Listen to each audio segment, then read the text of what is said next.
Well, hello, everybody. This is Jim Peacock with Peak Careers, and this is another interview.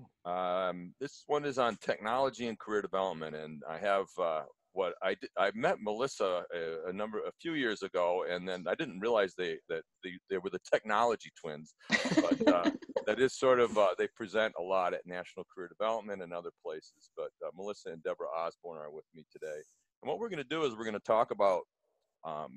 Sort of explore this whole technology piece for career practitioners. Why is it so important that we stay up to date on technology? I mean, it's hard to do, but there's things changing all the time, and we're going to talk a little bit about that. And then we're going to ask for their top technology tips for career service providers. So Melissa Venable works for highereducation.com. She creates web content on a wide range of topics related to college and career decision-making.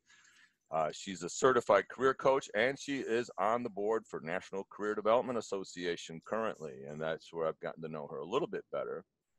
Deborah Osborn is an associate professor and career counseling program coordinator at Florida State University, and has been a counselor educator for over 20 years, and also a past president of National Career Development. So welcome to both of you today. Glad to be here. And we are incredibly happy to see Deborah, because both of these folks got to experience the grand hurricane here this fall, but Deborah took a little more of the brunt on that one. And we actually rescheduled twice, I think. Yes. But anyways, so let's talk about, as career practitioners, it is important that we stay up to date on technology. I mean, it's changing all the time, and what's working today, it may not even be around next year. So Melissa, what's your advice on how do you stay current? Well, for me, it's part of what I do in the different jobs that I hold. So I'm kind of lucky in that it's integrated already into what I do as an online instructor, and then as a person creating web content for highereducation.com. So I'm there and in it and trying to stay ahead of the trends and all that sort of thing. And I think everyone else could do that as well. It's a matter of trying to integrate it in the ways that make the best sense. And some of the ways I stay current, because I don't actually work directly with students right now, or with clients, is more in a writing and reporting kind of a role. Staying current with social media, finding some groups, some Twitter chats, LinkedIn groups, online communities that are a little smaller feed, and then you would just get from opening your social media windows and scrolling through. There are several research organizations that I follow. The Pew Research Center. They do a lot of research on technology use and social media use in the United States. Also, the Center for Learning and Performance Technologies out of the UK. They do some global research about how all kinds of technology is used for learning.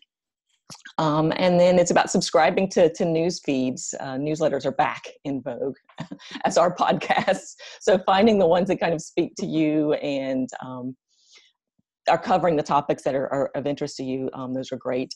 EdSurge is one that I follow for higher education. I really like for everything from technology integration to employment opportunities. They've got a whole lot of good, cool stuff going on. And then I would also plug our Technology Twins blog and Twitter feed, and that Deb and I work together jointly to keep those as up to date as we can and share the things that we're working on. And then probably last, and I've probably gone on too long on this one already, but just being willing to try new things. Deb and I challenge each other on at least an annual basis to try something that one of us doesn't want to try, but we're gonna try it anyway because we need to, and kind of give our pros and cons on the experience, so that finding people that that you can try things with, or that are taking a chance that you might like to take. Great. Deborah, other thoughts? Yeah. Sure. I mean, it's such a joy to listen to Melissa share, because she inspires me in so many ways. And I could just say ditto, ditto, ditto to so much of what she says. But I think that curiosity and that connection with other folks, like she said, finding people like Melissa, we just happened upon each other at University of South Florida, and then found this love that we had for career and this love that we had for technology with her instructional design background and my own interest.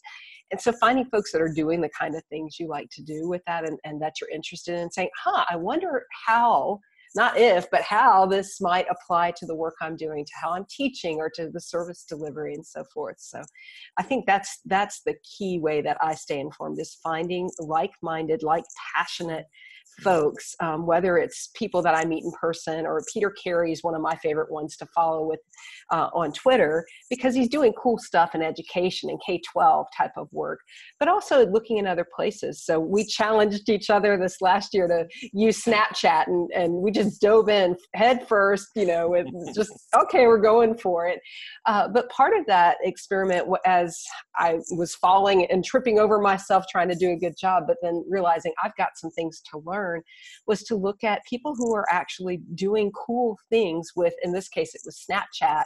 And it wasn't other counselors. And that's part of what I found, is that, we're kind of in a little niche group in terms of counselors and career development folk that really love technology.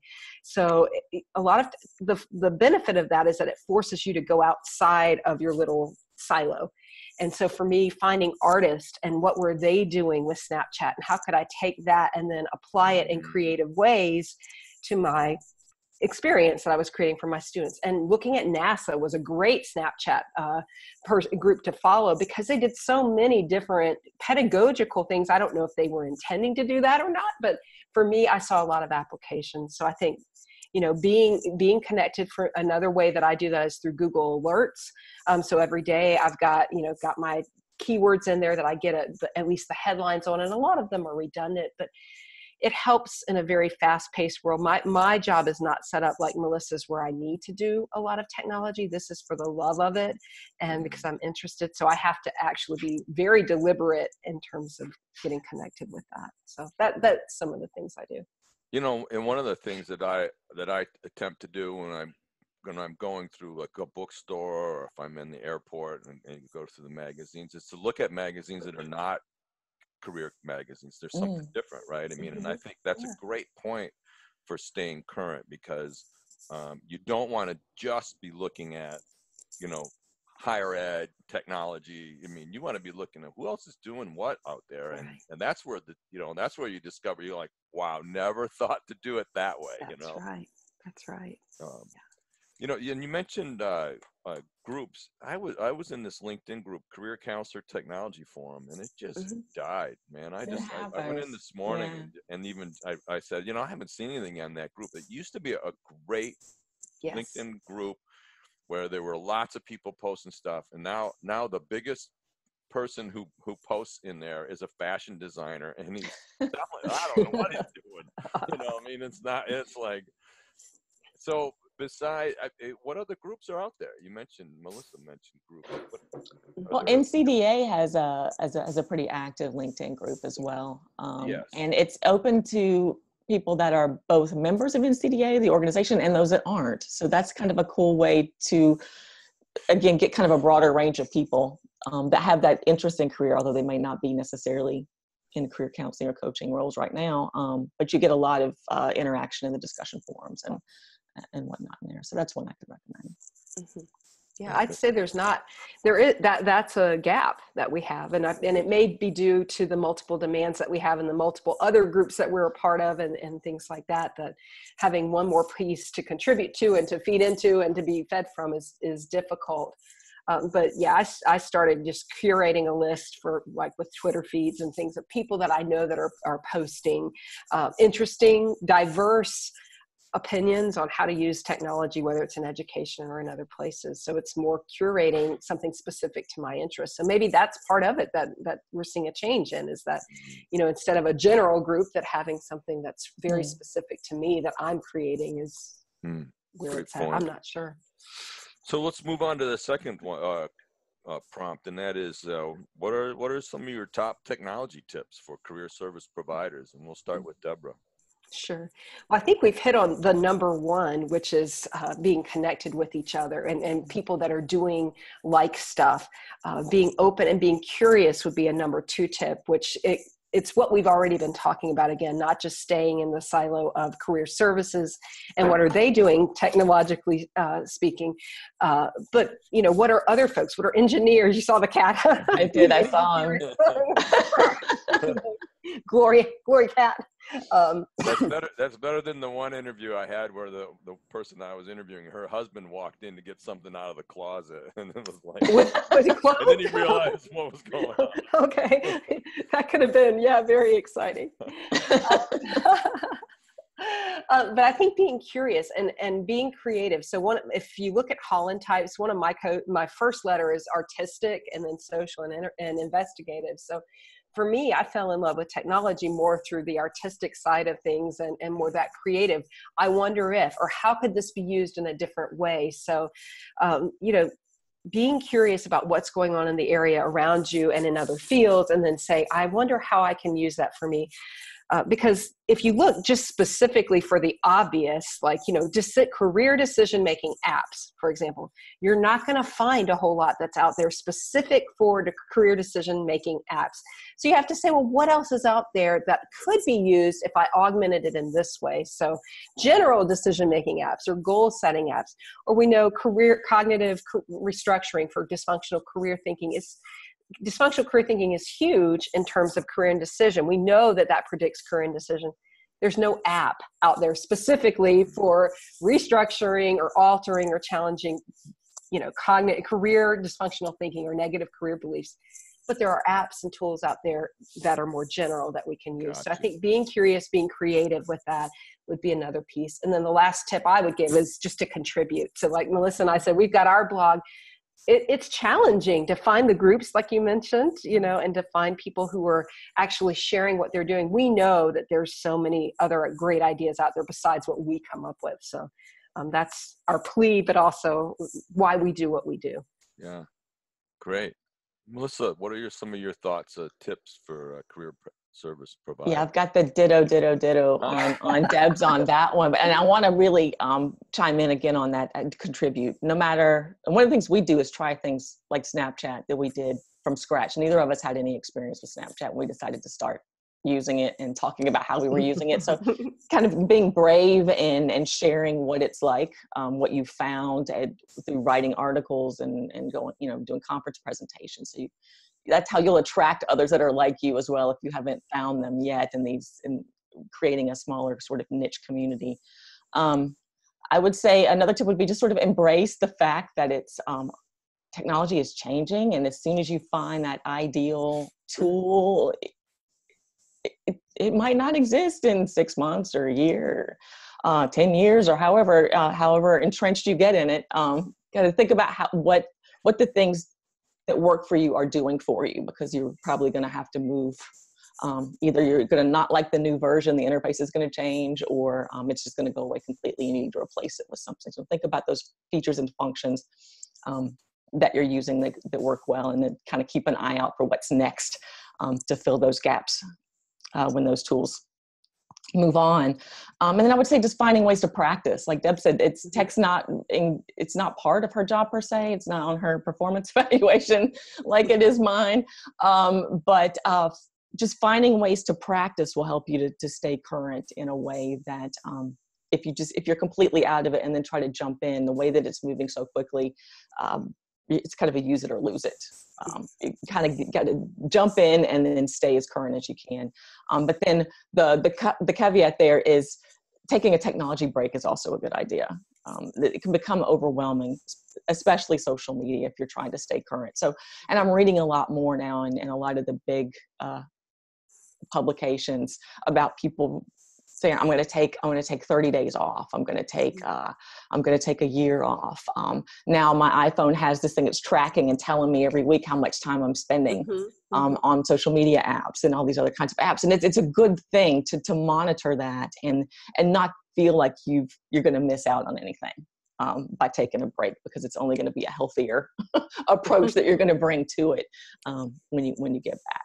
You might actually talk to a human being. You might. Yeah, exactly. Yeah. Oh my. So, this, you talk about that technology. I mean, I think about, how I I use Skype all the time. I mean, Skype was my go-to, and but I found it klutzy. You know, That's like a good example. menu, and then my menu on my Mac was different than the menu on the PC. Trying to tell someone, okay, this is how you do this, Right. And then Zoom comes along, and I just actually Mark Danaher turned me on to Zoom a couple years ago, and he was like, oh, I found this new thing, you know, and you know, the simplicity of Zoom. Compared to Skype, where you actually had to have a login and a password and an Download. you know, I mean, to me, that's a great example of trying, you know, staying current. And what's going to be the next Zoom? What's the next video conference? Exactly. I need those early adopters. So, good old Mark, let them go. Let them go figure it out. Let the technology twins dive in. And I'm coming in shortly after, but there is a lot. I mean, stuff changes, and there's new things coming out, and it is hard to stay current. The other, what's your blog? I need to get your blog up here. How do we get to your blog? Technologytwins.com. Oh, that's hard. We'll get you there. Yeah. And a lot of what we do on the blog is to share our presentations and things that we're writing. And with our Snapchat last year, Deb was great about sharing a blog post along the way as she was trying it out in that first semester. And we plug a lot of things that we see happening within NCDA and other organizations that we're a part of that have to do with that hard to find overlap of technology and career. So we certainly would encourage folks to check it out. Anything new coming down the line that you think is going to be hot for us career people, or is it just a compilation of a bunch of different things? Well, I'm curious about how augmented reality and virtual reality, how that's going to impact our future in a sense.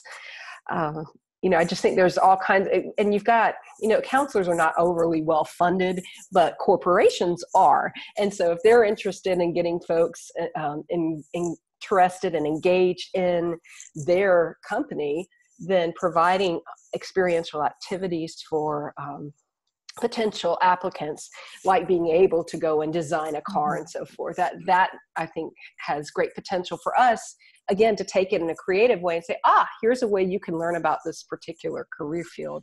So I'm kind of interested in that piece. I think social media, we've got an article coming out, not Melissa and I, but some other colleagues, on socially constructed career information and the validity of that. So when you look at social media, in terms of how do I take what people are saying about being an accountant and integrate that into what I feel about being an accountant and my own skills? What's the validity there? So I think some of the challenges for career practitioners, teaching our clients how to evaluate these different resources and, whether it's an app or information and so forth, that's another key piece. I don't know, Melissa, do you have some? Yeah, to kind of piggyback on that, the whole artificial intelligence and how it's changing the world of work in general, and all kinds of jobs are currently impacted and are going to be impacted. So I think staying current as we can, and that goes back to some of our original discussion here about reading trade journals other than just career stuff, so that you get an idea of what's coming for those students or clients that you may be serving now, and helping to get them the information that they need so they can prepare. Well, I think that's true too, getting the information they need, just that challenge of how do we extend our services to folks that will never come into our offices. So that whole social justice piece and access to information. So using things like you mentioned, Zoom, to get the information out there. I think that's going to be something career services are challenged with, career coaches and so forth. And how do I market what I'm doing, but also how do I connect with potential clients, with real clients, in other ways that are ethical and protect their information, which is another big issue right now in terms of privacy and so forth, whether it's apps or Facebook or these other tools, but then also to deliver services that they need, while also making a living. So it's that big challenge of how do we integrate all of those. Well, and video, yeah. right? I mean, This Yeah, is, definitely.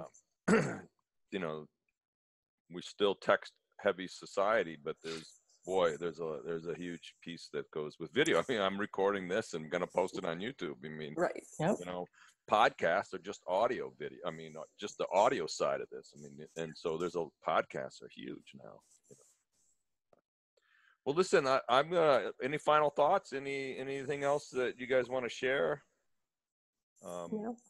I think it's exciting to talk about. I appreciate the opportunity for us to get together and just chew on this for a little bit. Absolutely. This was great.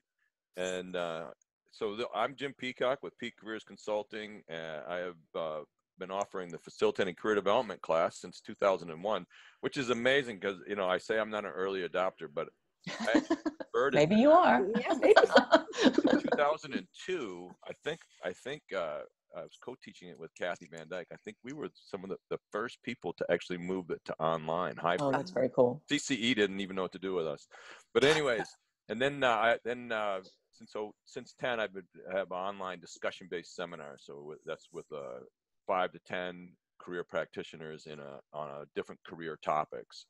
I do face-to-face workshops and individual career coaching. So if you are a career practitioner or a career service provider and like to sign up to get my top 10 tips working with an undecided person, go to my website. And of course, please feel free to connect with me on any of these social media hangout places. My go-to is LinkedIn, so that Twitter would probably be number 2. So find me there and connect with me. And I want to just thank Deborah and Melissa for joining me today and offering their views on this really important topic. So thank you both. Happy to be here. Thanks for inviting us.